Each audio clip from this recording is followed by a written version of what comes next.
Ditadura ou intervenção militar? Oi, pessoal, sou a tia Selminha da Semente do Futuro e hoje a gente vai falar de um tema que sempre gera muita discussão. O que aconteceu no Brasil em 1964? Foi uma ditadura ou uma intervenção militar? Você já ouviu as duas versões? Pois é, existem diferentes interpretações sobre esse período da nossa história. E o nosso papel aqui é trazer informações e reflexões para você pensar com consciência, sem ser manipulado por narrativas prontas. O que foi o regime militar?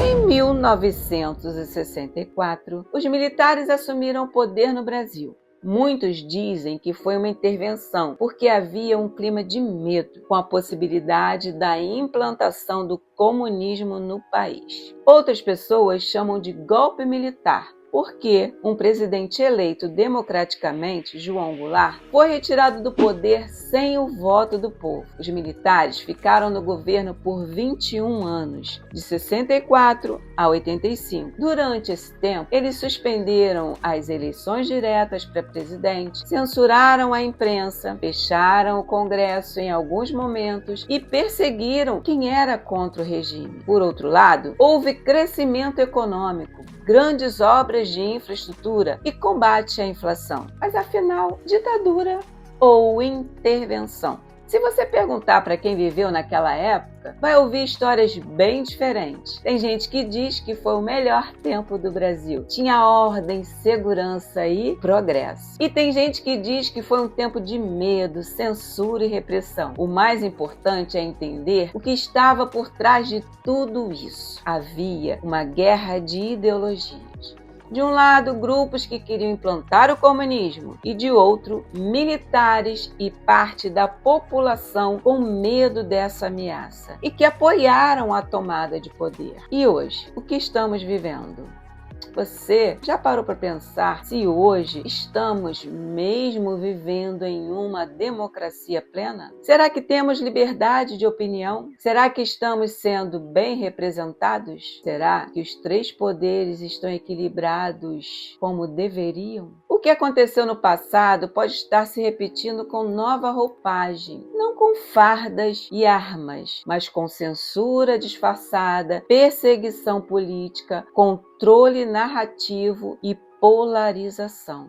A história só se repete quando a gente esquece o que já viveu. Por isso, aprender é resistir e pensar por si é libertador. O que havia no Brasil em 64? Estávamos em crise? Antes de 64, o Brasil vivia um período de grande instabilidade. Havia inflação alta, greves constantes, conflitos entre grupos políticos e sociais. O governo do presidente João Goulart propunha reformas de base, como reforma agrária, reforma educacional e nacionalização de empresas estrangeiras. Para alguns, essas medidas eram vistas como justas e necessárias.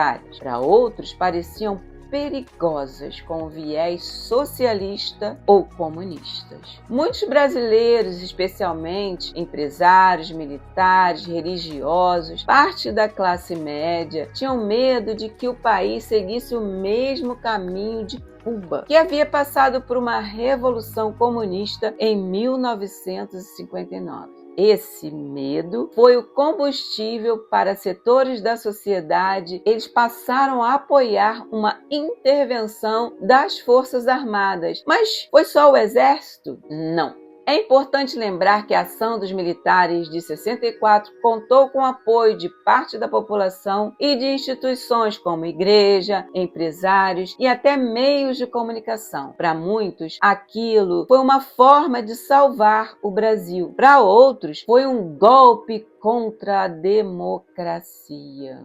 O que aconteceu depois de 1964? A consolidação do regime militar. Depois da saída do presidente João Goulart, os militares assumiram o poder e começaram a governar o país. O general Castelo Branco foi o primeiro presidente do novo regime. A promessa era de que os militares ficariam pouco tempo no poder, apenas até que o país se estabilizasse. Mas o que se viu foi diferente. Ato Institucional número 1.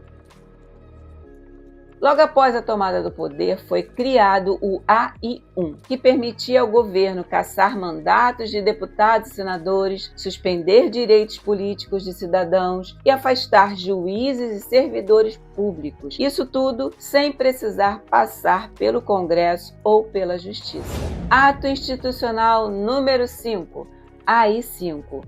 Em 68, veio o mais duro de todos os atos, o AI-5.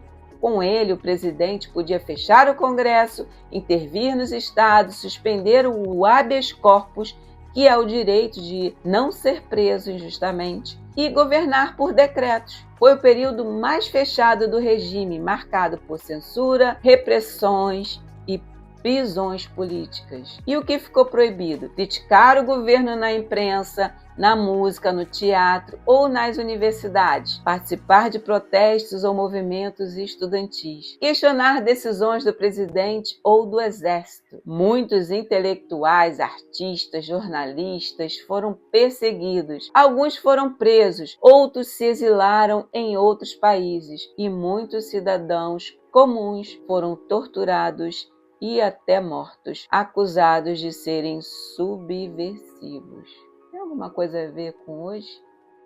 O que também aconteceu durante o regime militar? O desenvolvimento de obras públicas. Apesar das duras críticas ao regime militar por causa da repressão e da censura, o fato é que o Brasil passou por um período de crescimento econômico, principalmente entre os anos 68 e 73. Esse período ficou conhecido como o milagre econômico brasileiro. O crescimento econômico foi acelerado e o PIB, Produto Interno Bruto do Brasil, cresceu de forma gigantesca. Houve forte investimento em infraestrutura, estradas, usinas hidrelétricas, telecomunicações e transportes. Foram construídas obras marcantes como a Ponte Rio-Niterói, a usina de Itaipu, a Transamazônica e muitas rodovias pelo país. Indústria e empregos. A indústria cresceu e muitos empregos foram criados. Houve um grande incentivo à industrialização e à modernização do país. Multinacionais se instalaram no Brasil e o consumo interno aumentou. Educação e tecnologia. Foram criadas instituições como o Mobral para combater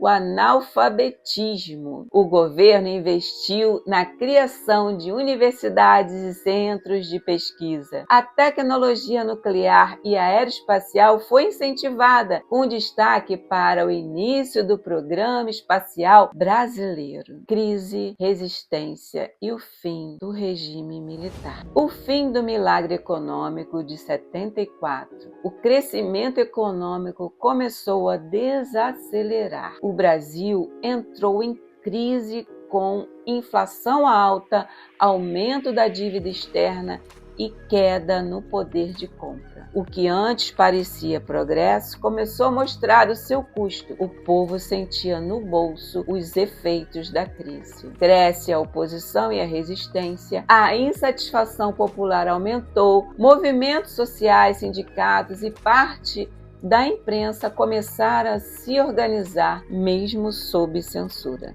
Artistas, estudantes, intelectuais e religiosos começaram a denunciar as injustiças e a pedir liberdade. Onde eles estão agora? A repressão ainda acontecia, mas a pressão popular foi ficando cada vez mais forte. A abertura política. A partir de 79, o governo militar iniciou um processo chamado de abertura política, liderado pelo presidente Geisel e Figueiredo. Foram esses que começaram a abertura. A censura foi sendo reduzida aos poucos. Em 1980, o Partido dos Trabalhadores foi criado. Outros partidos também voltaram à cena política. Direta já! Em 84, o Brasil viveu um dos maiores movimentos populares de sua história, Diretas Já. Milhões de brasileiros foram às ruas pedir eleições diretas para presidente. A emenda que permitia a eleição direta foi rejeitada no Congresso, mas a pressão popular foi tão grande que o regime não resistiu. O fim do regime militar. Em 85, terminou oficialmente o governo militar. O primeiro presidente civil, Tancredo Neves, foi eleito indiretamente, mas faleceu antes da posse. Quem assumiu foi seu vice, José Sarney. Em 88, o Brasil promulgou a nova Constituição Federal que garantiu as liberdades individuais, os direitos sociais e políticos e consolidou o Estado democrático de direito. A Constituição garante, mas sem respeito a ela, muita coisa que deveríamos não repetir acontece. Em seu artigo 5º, diz, entre outras coisas, que somos iguais perante a lei e que o poder emana do povo. Porém, o que presenciamos em nossa vida cotidiana são abusos por parte de quem deveria proteger os direitos. Democracia é o poder do povo. Ocorre que estamos vivendo atualmente a juristocracia, poder dos juízes sobre os outros poderes, executivo e legislativo. E como dizia Rui Barbosa, a pior ditadura é a da justiça, porque dela não há como recorrer. A história do Brasil mostra que liberdade e democracia não são dados prontos, são conquistas que exigem vigilância, participação e responsabilidade. Quando o povo se une e decide agir, transforma o país.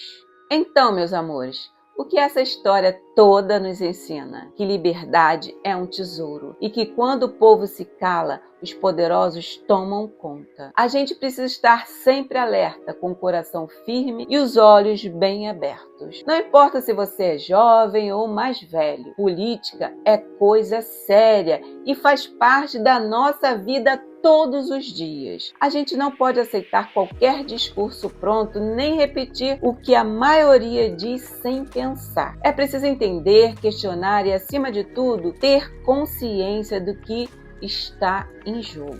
O Brasil já viveu dias sombrios de medo, silêncio e perseguição, mas também mostrou que quando o povo se une, a transformação acontece. A gente precisa lembrar do passado, não para viver nele, mas para não repetir os mesmos erros. E que fique claro, não existe liberdade onde um só pode falar, onde um só lado pode existir. Democracia é quando todos têm voz, mesmo que pensem diferente. Então, bora refletir, estudar, conversar e se posicionar com respeito.